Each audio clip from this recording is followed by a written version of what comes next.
夕闇。羽田空港近くに大鳥居っていう駅がありまして、その場所に住んでいた女性から聞いたお話です。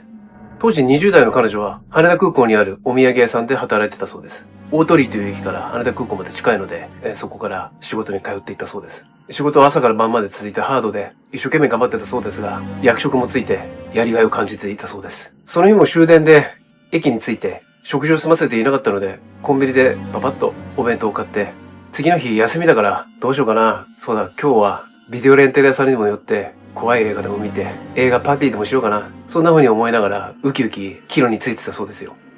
で、時間見ると、もう時間だ、やばい。早く行かないと閉店しちゃうって言って、タッタッタッタッタッと走ってたそうなんですけれども、もう終電ですから降りた時にはいっぱいいたんですけども、もう人もまばらでほとんど人がいなかったそうなんですよね。で、住宅街ではあるんですけども、時間も時間ですし、人もね、こう散らばったので、周りほとんど誰もいませんよ。で、そんなことも気にせず、鑑賞って言って、そうだ、財布の中だったって言って、財布をこう探してたそうですね、バッグからね。そこのビデオレンタル屋さんは階段上がった2階にあるんですけども、1階のところでこうやってバッグをずっと、おかしいな、どこだったって、俺財布忘れたのかなって言って、こう、ゴソゴソゴソゴソしてた。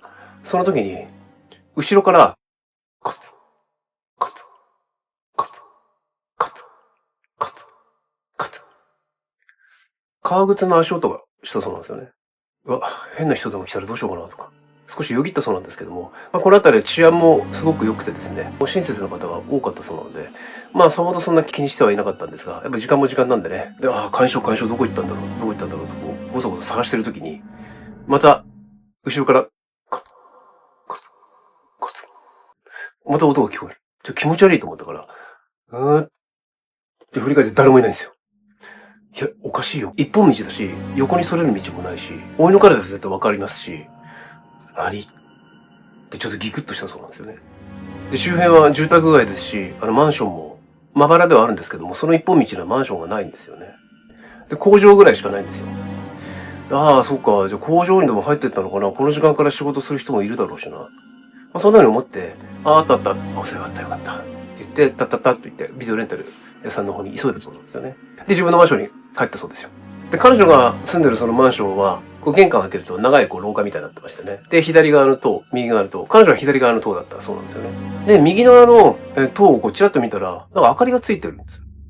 あれ普段ずっと明かりついてないのおかしいなと。管理人さんの部屋なんですが、もう今管理人さん雇ってないそうなんですよね。もうオートロックになって、もう、各自、それぞれ自己責任でね、もう入り口からガシッとオートロックになってますんで、もう管理人置く必要もないだろうと。会社としてはもう管理人さん置いてないそうなんですよね。明かりがつく。おかしいなと。で、何かある時には必ず、会社の方から連絡があるそうなんですよ。で、どうやら、背の高い男性が、で、一生懸命こう何かを探してるみたいなんですよ。で、影が見える。おかしいなとも感じたんですけども、もう早く帰りたいもんですから疲れ切ってますし。で、横目に見ながらね、左の塔に入ってったそうです。で、エレベーターをして、じゃーって上がって、で、彼女の部屋はね、2階だったそうなんで、すぐ、ガチャってバーってやって、バーン置いて、いやー、ただいま。いやー、疲れた、頑張った、私、つって。で、もう帰り際もう、飯も食わないで、ビールプシッて開けて、もう、声がうまいのよね。って言って、ダーって言って、そのまま寝ちゃったそうなんですよ。すると、カツ、カツ、カツ、カツ、カ、カ。なんだこの音。さっきの革靴の音。うっすら目開けて、私夢の中じゃないな。聞こえるし。カ、カ、カ、カツ。部屋の前でその音が止まったそうなんですよ。完全に目が覚めて。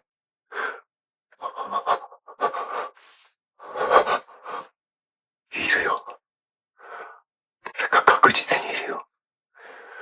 部屋の前に誰かいる。そう思ったそうなんですよね。すると、扉の向こう側から、和子、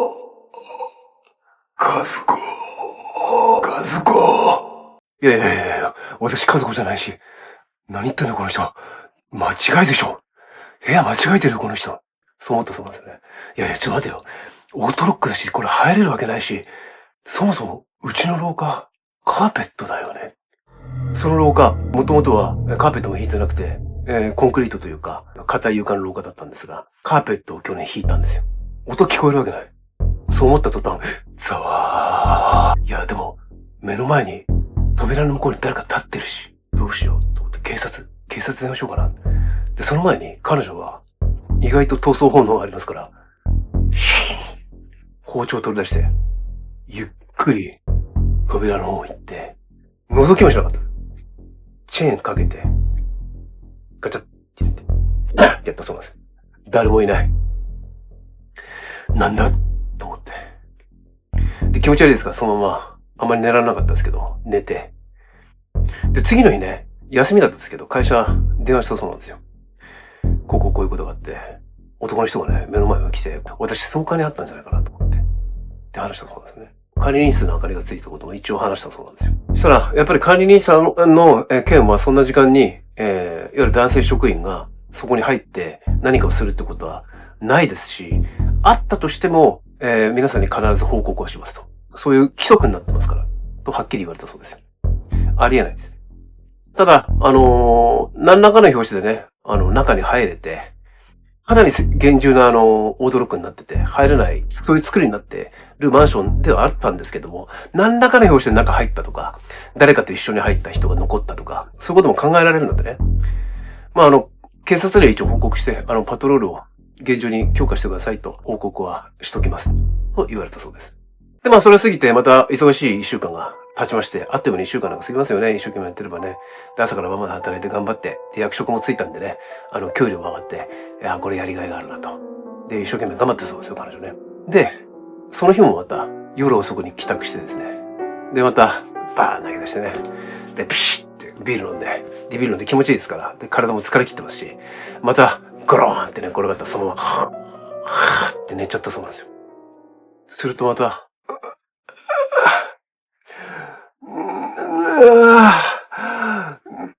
寝苦しい。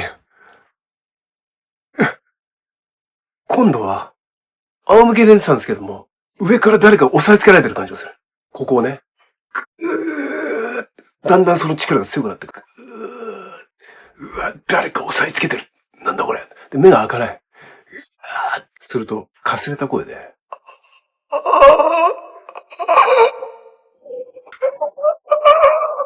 て聞こえる。声が耳元まで近づくと、和子そのまま失神しちゃったそうですよ。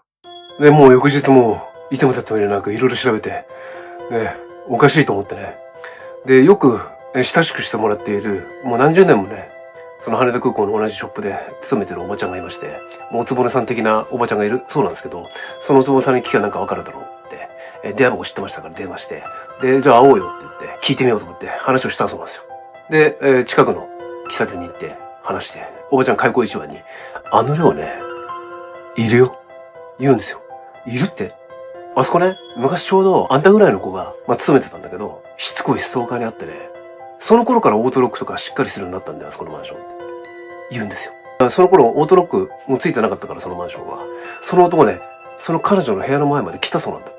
で、その彼女、結構負けん気の強い子だったんでね、バーン開けて、あんた警察電話したからね、とっとと消えなよって言ったそうなんですよね。で、その男、慌てて、ふわっと思って、逃げたそうなんですよ。で、逃げてタッタッタッタッって言って、階段タッタッタッタッタッって。で、シャッって言って、バーって表に出た瞬間、トラックにバーン跳ねられて、亡くなったんだよ。っておばちゃん言うんですよね。でも一番ショックだったのは、おばちゃん最後にね、そのストーカーになってた彼女、あんたが今住んでるその部屋だったんだよ。って言ったそうですよ。そういう話でした。ストーカー被害に遭われたら、もうすぐに今、警察に通報してください。下手に何かしない方がいいと思います。それでは、ユビットでした。夕闇。